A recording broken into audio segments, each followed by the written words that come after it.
Do you see yourself marrying a pastor? Let me get into this question real quick.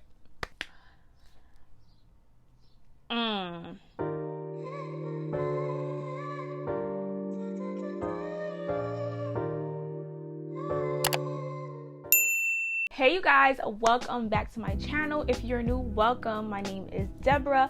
I send you virtual hugs wherever you are because you are loved over here on this channel.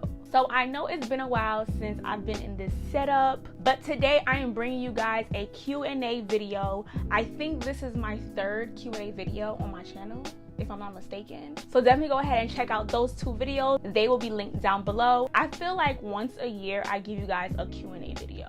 Yeah, because y'all be having questions like, and so today you guys asked and I will be answering. And so I did ask you guys over on Instagram to send me some questions, and y'all was asking the questions. And so hopefully I get through all of the questions. If not, then you just gonna have to wait until next year, okay? Because we doing this probably once a year, maybe. I don't know. It depends how you guys really enjoy this video. If you guys really like this video, then maybe I'll give you guys like a part 2. Who knows? And so without further ado, let's get started. All right, you guys, so I do have the questions on my phone, so I'm just gonna go ahead and get started. And this is not in any specific order, I'm just jumping right into it. So the first question is, why did you cut your hair? First off, let me show you guys my hair now. Boop. Okay, this is my hair. Well, first off, I did cut my hair in February. If you didn't check that video out, definitely go ahead and do that. But then I ended up getting heat damage. Your girl has been natural for, I think, 6 or 7 years, and this is my first time getting heat damage. I was just like, yeah, I'd rather have healthy hair than long hair. So I just ended up cutting the damaged ends, but I kind of got scissor happy. Yeah, I kind of got scissor happy, and so I just ended up cutting a lot of my hair. That's the reason why I cut my hair. Next question. When are you coming to House of Bread Ministry, sis? South Jersey is an hour. I don't know. We gonna see. Just let me know when the events are happening and I will pull up. Just let me know. But shout out to House of Bread Ministry. That it is, I believe it's a young adult. I don't know the age range, but it's a youth ministry. I think they be having Bible study and things like that, and different events, fun events for the young people. And so shout out to House of Bread Ministry, okay? And be sure to follow them on Instagram. If you live in Jersey, pull up. Next question. Do you have any fears when it comes to marriage? So I'm going to speak in past tense because this is something that I'm trying to break out of. But a fear of mine when it came to marriage was I was afraid of feeling stuck in marriage because I don't believe in divorce unless my life is in danger. I don't believe in divorce. And so my fear going into marriage was always feeling stuck, feeling like, oh my goodness, I cannot escape this thing that I got into. I cannot escape this. So that was a fear of mine, but I really do believe that when it's done right with God, it's going to be beautiful. But if you enter marriage without God, I feel like that fear came from a lack of trust in God. But I'm at a point in my life where I'm literally learning each and every day to trust God and to trust His will, His plans for my life. And so when it's done right with God, I'm saying that don't gotta be a fear. You know what I'm saying? Like, we don't gotta have those fears. So yes. Next question. If you could go back in time, what would you change? If I can go back in time, what would I change? I think it would be who I gave myself access to. I think there were a lot of people that came into my life that just came and took and took and took and took and took.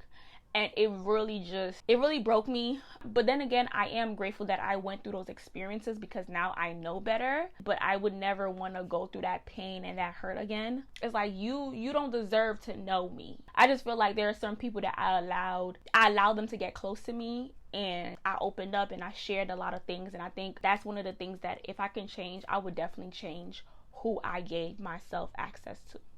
So I hope that made sense. Who I gave myself access to. Yeah, I know what I'm talking about. Okay, next question is, how old are you? You know, if I could count how many times people ask me my age, it's I don't know why people are so intrigued with knowing my age, but I'm not gonna tell y'all. But I will say I am in my late 20s. Growing up, my mother always instilled in me that a young woman should not disclose her age, okay? Even when it was my birthday, when it was celebrating my birthday, I never recall my mother ever purchasing the candles that have the numbers on it because my mother never really told people my age. Second reason is because if I could dig deep as to why I'm so hesitant to always give people my age, I never really knew where I fit in. Because when I was younger, I used to be around older people and they would treat me as a little kid because I was younger. But when I was with people that were younger than me, I was always like the mother of the group. I was always like the one that had to be the responsible one. So I guess growing up, I never really felt like I fit in because it was just like hanging out with the older folks. They treat me like a little kid. Hanging out with people that are younger than me, I can't mess up. There's always expectations of me. And so I guess for me, I just never really felt like I fit in. And so I guess that's probably one of the reasons why I don't really disclose my age. But I will say when I do hit 30, I plan on doing like a big party, God willing. So when I hit 30, you guys will know. But for now, all you get to know is that I am in my late 20s. Okay? L'autre question. So next question is, how did you become a content creator and what advice for one aspiring to be one? How did I become a content creator? So there was this app called Vines, right? Those who know, y'all know. Do it for the Vine. Hey, do it for the Vine. Do it for the Vine. I ain't gonna do it. Do it for the Vine. I ain't gonna do it. Do it for the Vine. Gonna do it. Do it for the Vine. I used to post videos on Vines, and before TikTok was TikTok, it was, if I'm not mistaken, it was called Musical.ly, and I used to always post on there. And then I used to post little skits on Facebook. I might post one of my skits on the screen. I was always just in front of the camera. I started doing YouTube in 2017, where I went natural, and I just wanted to document my hair journey. But I started to take YouTube seriously, this whole content creation seriously, when I started to get paid. When I got my first brand deal, I was like, oh, like y'all willing to pay me? Okay, this is serious. So that's how I started to take it more seriously and just kind of figure out my aesthetics, my niche, so on and so forth. And honestly, like, creating content for me is really my way of being creative. I've always loved editing. I've always loved putting things together. Side note, I love puzzles, challenges. I like figuring things out. And so I guess creating content, it kind of goes along with it, especially when you're editing and putting everything together and making sure everything flows and things like that. So creating content is really just my way of being creative and tapping into my creativity. And the next part of the question is, what advice for one aspiring to be one? What I'm about to say might sound cliche, but honestly, if I could give you one advice, it would be to be yourself. In order for you to be creative, the only thing you have to do is be yourself, because you are different. There is no one like you. There are people that might have similarities as you, but no one is you. Because when you are really walking in your own identity, your people will find you. When I started on YouTube, I was always myself. Like, I've always been myself, but there were certain things that I started to realize that I started to do, and it wasn't authentic to myself. It wasn't Deborah. And it's now I started to realize that when I really just started to just be myself, like really just be myself, I started to find my tribe. Like, my tribe started to find me. My community, my people just started to find me. And so if you want to be a content creator, that is the way to be creative, is to be you. Because the thing is, it's hard to be consistent in doing something that is not natural for you. It's going to be hard for you to keep up. Next question. Have you been on any dates since your last relationship? Y'all all up in my business. Like, I don't understand. Since my last relationship, have I been on any dates? Yes, I've been on a lot of girl dates, solo dates. Like, it's a vibe. I advise everyone to do that. Go on solo dates, go on friends dates. It's a vibe. Next question. Oh gosh, this question. All right. Do you see yourself marrying a pastor? Let me get into this question real quick. So for those who are probably wondering, like, why would somebody ask you that question? It is because First Lady is basically the wife of a pastor, the wife of a leader of some sort. I always get this comment like, oh my goodness, Deborah, you'll make an amazing First Lady, or look at First Lady Deborah, or whatever. Like, I always get that comment because of just how I carry myself, the amount of things that I do in my church. That's why I get the comment of First Lady, because I give First Lady vibes or whatever. And so this is my response. So usually there was a point in time where when people would call me First Lady, I would literally be like, absolutely not, get somebody else to do it. That is not me. No.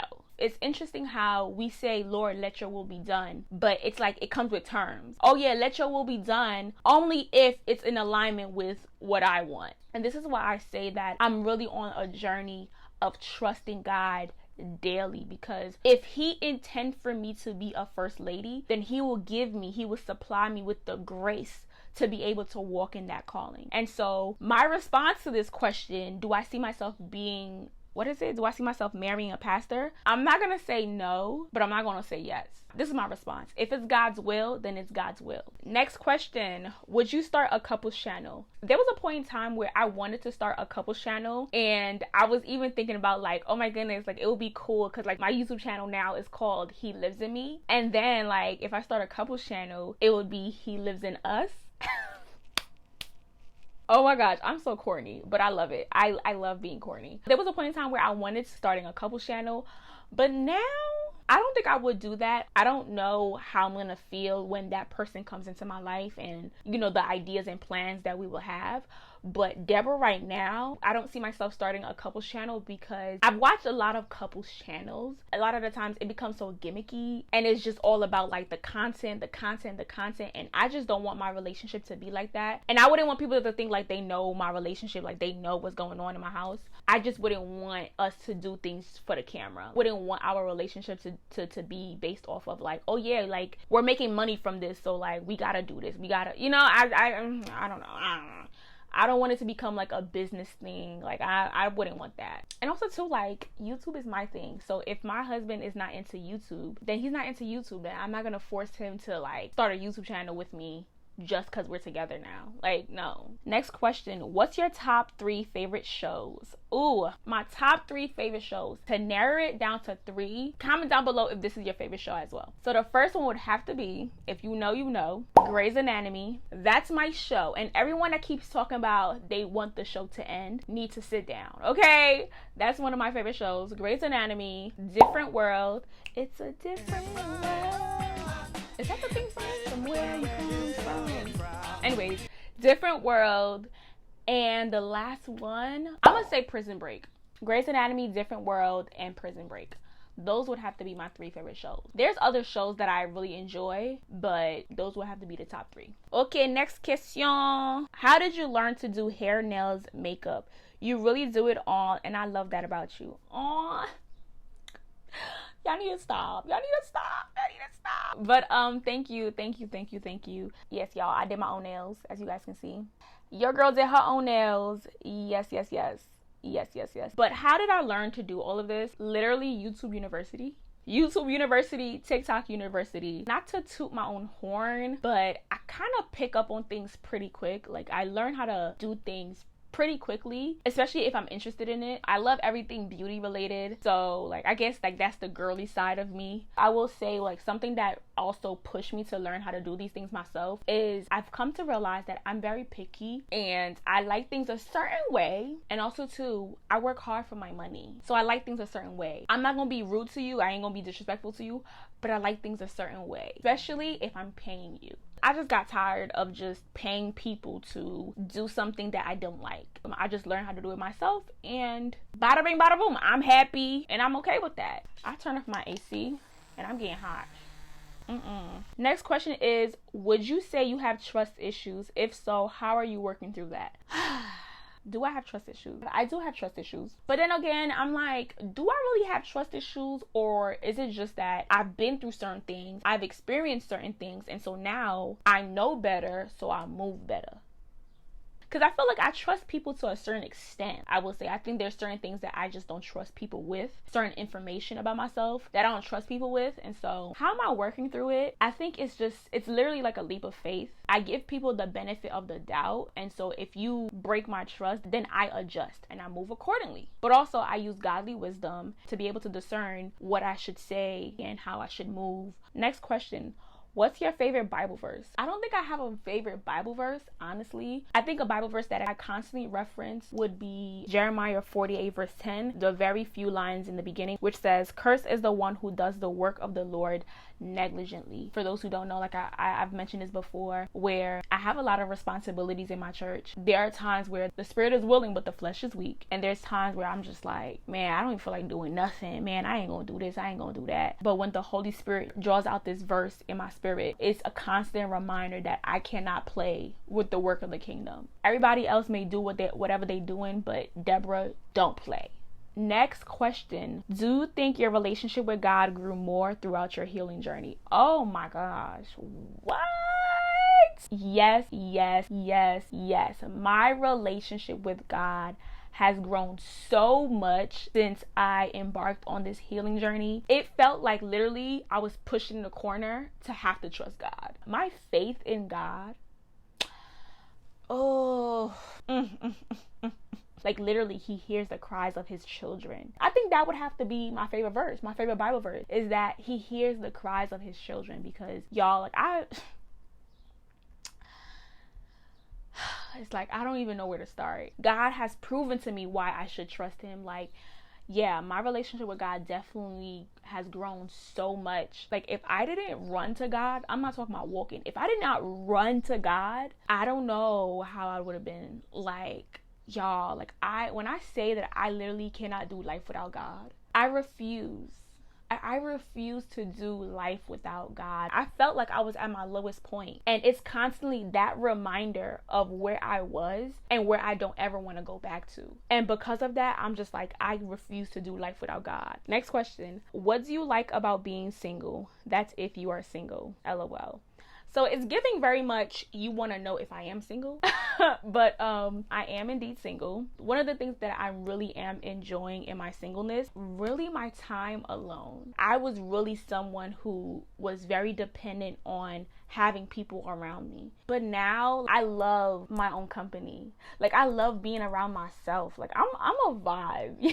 Being single has definitely shown me how much of a dope person I am. Like, I'm really a vibe. What would you like to come out of your social media presence? I have so many goals. One of the things that I really want to come out of like my social media presence is really to solidify my name. When people hear Deborah Frey, they know like, oh, she's serious, like she about it, like she's making moves, like she's doing things for the kingdom of God, and that everything that is attached to my name, that one, it brings glory to God, and it's something that's impactful. Y'all, I feel like there's a lot of questions. Okay, next question is, describe your perfect date. Okay, my perfect date would have to be going out on a date with someone that I am friends with, someone that I have a level of comfortability with. Open parentheses, if you don't know, I'm always having car talks with people. Like, I don't know what it is, but I love car talks. Like, it's a vibe. It's a vibe. Those who know, just sitting in the car and just talking, us not even paying attention to the time. Like, time is going by and we're just having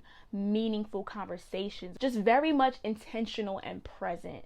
For me, that would be the perfect date. If I don't come home and ask myself, can he potentially be my husband? It probably wasn't a great date. If I do not come home and sit down on my bed and talk to God and be like, Lord, is that my husband? If I don't have that conversation with God, the date was probably alright, but it wasn't like, oh snap, this right here. I'm just saying. All right, so next question. What's the hardest thing you ever had to go through in life? The hardest thing that I ever had to go through in life, it would have to be letting go of something that I know I had to, but didn't want to.